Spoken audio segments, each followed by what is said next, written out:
Olá, amigos do Spook Houses Casas Assombradas, aqui é o Rodrigo e trago a vocês o 12º capítulo do nosso podcast, denominado Os Mistérios Sombrios do Vaticano, com o capítulo de Espionagem do Vaticano. Antes de começar, gostaria de pedir para que curtam a página do Spook Houses Casas Assombradas no Facebook, que se inscrevam e curtam o nosso canal no YouTube, para que possamos trazer a vocês um conteúdo de qualidade. Assim, sentem-se, acomodem-se e se preparem para muitas descobertas interessantes e bons sustos a todos. Alguns dias depois de Cedric Turney ter assassinado o comandante da guarda suíça, os jornais italianos exibiam inúmeros artigos baseados em boatos segundo os quais o coronel Alois Sternan havia sido espião na Alemanha Oriental comunista. Nenhuma prova foi encontrada para fundamentar a acusação, mas os anais do Vaticano contêm evidências de intrigas e espionagens contra e a favor da Santa Sé. Há 5 séculos, o Vaticano usa um serviço secreto de espionagem que se chamou Sagrada Aliança e depois Entidade. 40 papas contaram com esse serviço para colocar em prática suas políticas. Ele tem desempenhado um papel no enfrentamento de cismas, revoluções, ditaduras, guerras civis e mundiais, assassinatos e sequestros. Segundo o historiador Eric Frattini, a entidade esteve envolvida no assassinato de monarcas, envenenamento de diplomatas, financiamento de ditadores na América do Sul, proteção de criminosos de guerra, lavagem de dinheiro da máfia, manipulação de mercados financeiros, falência de bancos e financiamento para vendas de armas, mesmo em guerras condenadas. Tudo em nome de Deus. O lema da entidade era com a cruz e a espada. O especialista em espionagem David Alvarez, professor de política da St. Mary's College da Califórnia, autor do Nothing Secret, Nazi Espionage Against the Vatican, de 1939 a 1945, em coautoria com o reverendo Robert Graham de Spies in the Vatican, Espionage and Intrigue from Napoleon to the Holocaust, investigou as redes de espionagem durante o pontificado de 11 papas, começando com Pio VI, que morreu em 1799 como prisioneiro dos franceses durante a Revolução Francesa, e terminando com Pio XII. O período do Congresso de Viena, em 1814, até o fim dos Estados Pontifícios, em 1870, foi o ponto alto da inteligência papal para navegar entre as pedras da Revolução Interna e as inúmeras agressões e intervenções estrangeiras. Por fim, com o desaparecimento dos Estados Pontifícios, as capacidades de inteligência do papado praticamente desapareceram. No início do século XX, o Monsenhor Umberto Benigni montou uma nova unidade de inteligência doméstica que visava as ideias modernistas dos católicos liberais. Sua organização de propaganda e desinformação durou pouco. Do início da Primeira Guerra até o fim da Segunda Guerra Mundial, o mundo secular sofreu uma revolução na área da inteligência, que ignorou completamente o papado. Uma missão secreta do bispo Michael de Herbeny para restabelecer uma organização da Igreja Católica na União Soviética em 1926 fracassou. A operação secreta foi comprometida desde o início. Na revista do Vaticano, La Civiltà Católica, ou a Civilização Católica, o jesuísta norte-americano Robert Graham escreveu em 1970 que, entre os anos 1939 e 1945, os nazistas desconfiavam do Vaticano e inundaram Roma com padres falsos, espiões leigos para descobrir o que estavam tramando contra eles. Os alemães foram astutos o bastante para estabelecer uma coisa a respeito do catolicismo: é rico em boatos e prospera em rumores.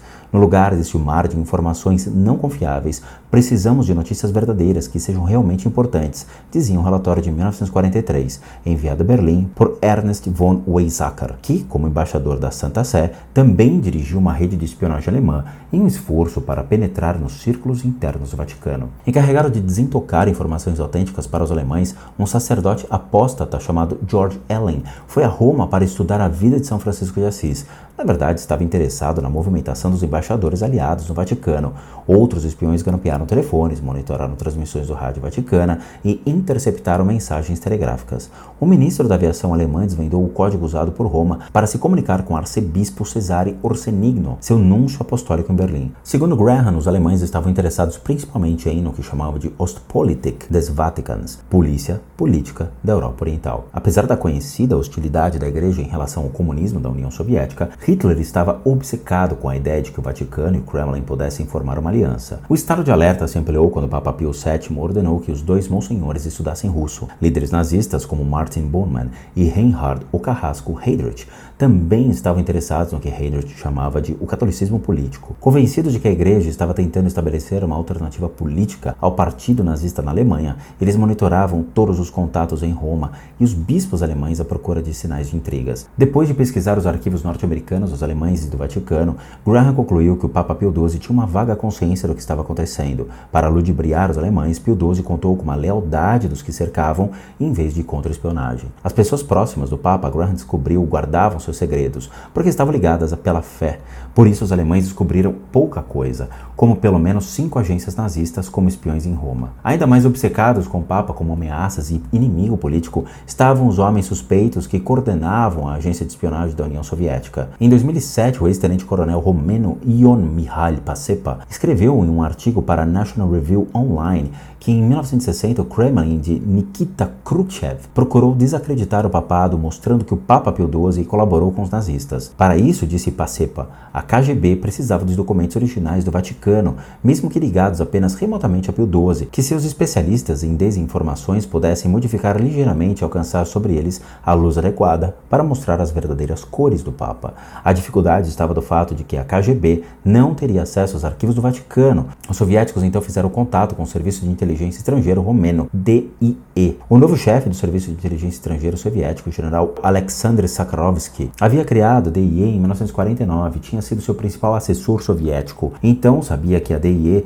estava em excelente posição para contatar o Vaticano e obter informações para pesquisar os arquivos. Pacepa escreveu em 1959, quando fui designado para a Alemanha Ocidental, no papel de vice-chefe da delegação romena, organizei uma troca de espiões em que 2 oficiais da DIE, Coronel George Horobert e Major Nikolai Siuselin, que haviam sido pegos em flagrante na Alemanha Ocidental, foram trocados pelo bispo católico romano Augustin Pacha, preso pela KGB sob a acusação espúria de espionagem, que voltou para o Vaticano através da Alemanha Ocidental. No plano da KGB, que recebeu o nome código de Trono 12, Pacepa tornou-se o principal agente romeno. Para facilitar sua tarefa, Sakharovsky autorizou a informar falsamente o Vaticano que a Romênia estava disposta a restaurar as relações cortadas com a Santa Sé em troca do acesso a seus arquivos de um empréstimo de $1 bilhão sem juros por 25 anos. As relações da Romênia com o Vaticano haviam sido cortadas em 1951, quando Moscou acusou a Nunciatura Vaticana na Romênia de ser fachada da CIA e fechou seus escritórios. Os edifícios da Nunciatura em Bucareste passaram então para a DAI. Pacepa deveria dizer que o acesso aos arquivos do Vaticano eram necessários para encontrar raízes históricas que ajudariam o governo romeno para justificar sua mudança de atitude em relação à Santa Sé.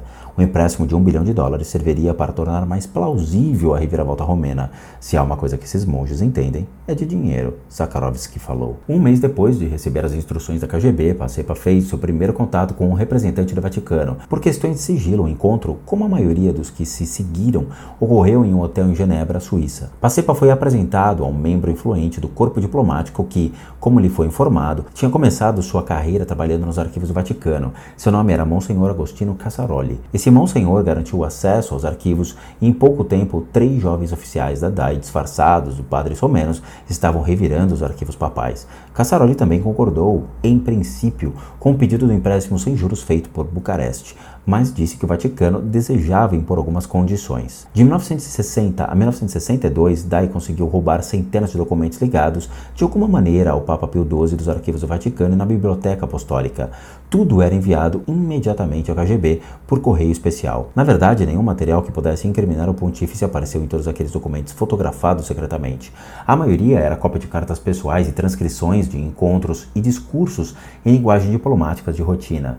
Usando esse material, segundo Pacepa, a KGB desenvolveu uma peça de teatro em que o Papa Pio XII era retratado como colaborador dos nazistas, com total conhecimento do programa de extermínio dos judeus. Tendo como autor o dramaturgo Rolf Hochhuth, o título em alemão era Ein christlich Trauungsfilm, O Vigário, uma tragédia cristã. O texto do drama de 8 horas foi publicado, incluindo um apêndice com documentação histórica. Em um artigo publicado em um jornal alemão em 1963, Hochhuth defendeu seu retrato de Pio XII. Os fatos estão ali, disse ele, 40 páginas repletas de documentos no apêndice da minha peça. Em entrevista a uma rádio em Nova York, quando da estreia de O Vigário em 1964, Hochhuth disse: considerei necessário acrescentar à peça um apêndice histórico, 50 a 80 páginas, dependendo do tamanho da impressão. Pacepa declarou que antes de escrever O Vigário, Hochhuth, que não tinha diploma superior, trabalhou em várias funções subalternas na editora Bertelsmann. Em entrevista, dizia que em 1959 afastou-se do trabalho e foi para Roma, onde passou 3 meses conversando com as pessoas e escrevendo o primeiro esboço da peça, e onde onde fez uma série de perguntas a um bispo cujo nome recusou-se a revelar. Pacepa afirmou, mais ou menos nessa época, eu visitava o Vaticano regularmente como mensageiro credenciado de um chefe de Estado e nunca consegui levar nenhum bispo tagarela para um canto para conversar contigo e não foi por não tentar. Os oficiais legais da DAI que se infiltraram no Vaticano também encontraram enormes dificuldades para penetrar nos arquivos secretos do Vaticano, apesar de estarem disfarçados de padres. Em seus primeiros 10 anos de vida, Vigário provocou uma enxurrada de livros e artigos, alguns acusando e alguns defendendo o pontífice. Alguns chegaram ao ponto de colocar a culpa pelas atrocidades cometidas no campo de concentração de Auschwitz nos ombros do Papa, enquanto outros atacaram os argumentos de Rockwood. Quando nos anos de 1970 pesquisadores apresentaram evidência de que Hitler havia conspirado contra Pio XII, incluindo um plano para sequestrá-lo, o chefe da KGB, Yuri Andropov, admitiu para Pacepa que, se soubéssemos na época o que sabemos agora, a KGB jamais teria ido atrás do Papa Pio XII. Uma década depois, como descrito no capítulo 7, a KGB se voltou para seu serviço de espionagem Titiri da Bulgária para silenciar o Papa João Paulo II, enquanto ele manifestava seu apoio ao movimento polonês Solidariedade. Quando João Paulo II morreu, os guardiões dos segredos do Vaticano foram obrigados a se proteger contra jornalistas que tentavam espionar o colégio de cardeais, quando os príncipes da igreja se uniram para eleger o sucessor. A Associated Press informou: hackers, escutas eletrônicas e microfones supersensíveis ameaçavam ultrapassar as grossas paredes do Vaticano nas próximas semanas quando os cardeais se reunirem na Capela Sistina para escolher o novo Papa. Confiante de que poderia proteger a sigilosa tradição centenária que cerca o encontro, um funcionário afirmou: então não é a primeira vez que organizamos um conclave. A segurança do Vaticano se recusou a discutir os detalhes de qualquer medida anti-escuta a ser usada durante o conclave, mas Giuseppe Mazzullo, detetive particular e policial romano aposentado, cuja unidade trabalhava diretamente com o Vaticano, disse que a Santa Sé reforçaria seu contingente de especialistas com policiais italianos e seguranças particulares. A segurança é bem severa, disse Mazzullo. Para que as pessoas roubem informações é muito difícil, se não impossível. Bom, meus amigos do canal, espero que tenham gostado desse incrível capítulo e espero vê-los no próximo podcast, o qual falarei sobre a Igreja e o Diabo. Grande abraço a todos e bons sustos!